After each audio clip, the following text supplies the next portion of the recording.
आज मेरी सुबह की शुरुआत हो रही है सुबह 5 बजे। आजकल मैं सुबह 5 बजे उठती हूँ क्योंकि ठंडा बहुत ज़्यादा हो गया है। तो 5 बजे उठ के सबसे पहले प्रभु को धन्यवाद दिया, उनकी कृपा से एक और नया सवेरा हुआ है हमारी लाइफ में। तो उठ के धरती माता को प्रणाम किया, फिर अपने बाल-वाल बाँध लिए थे।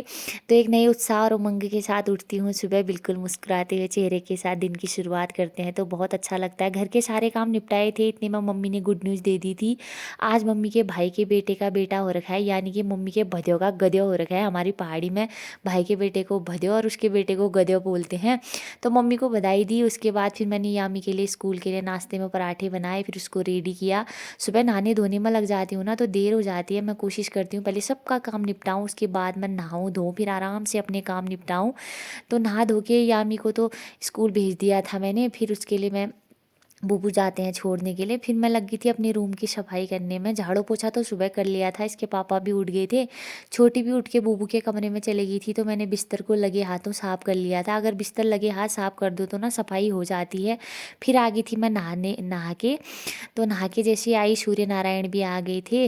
तो सूर्य नारायण को प्रणाम किया, अपने बाल वाल बांधे मैंने अच्छे से। गीले बाल थे ना तो ठंडा बहुत ज़्यादा लग रहा था। फिर मैं भोलेनाथ जी के लिए फूल तोड़ के लाई, ताज़ा पानी भर के लाई। उसके बाद मैं आ गई थी मंदिर में। आज मैं अपने मंदिर का रूटीन शेयर कर रही हूँ आप लोगों के साथ। तो ये है मेरे प्यारे से महादेव, जिनको मैं सुबह उठ के ताज़े पानी से नहलाती हूँ। आजकल हमारे बगीचे में बहुत सुंदर सुंदर फूल खिले हुए हैं, येलो कलर के, और हजारी भी खिली हुई है। तो मैंने भोलेनाथ जी को प्यारे प्यारे फूल चढ़ाए। और जैसे मैं अपने महादेव को नहलाती धुलाती हूँ, उनको टीका चंदन करती हूँ ना, मेरे महादेव इतने सुंदर दिखते हैं कि नजरें नहीं हटती है उनके चेहरे से। तो फिर मैंने उनकी दिया बत्ती की, अगरबत्ती जलाई, उनको टीका चंदन किया, जलाधारी में पानी भरा, और थोड़ी देर मैंने उनके आरती भजन गाए। तो आरती भजन तो मैं ऐसा ही गाती हूँ, अब जितना आता है उतना ही। आवाज़ भी ऐसी है, मैं बोलती हूँ भोलेनाथ थोड़ी देर झेल लो, ऐसी आवाज़ है मेरी।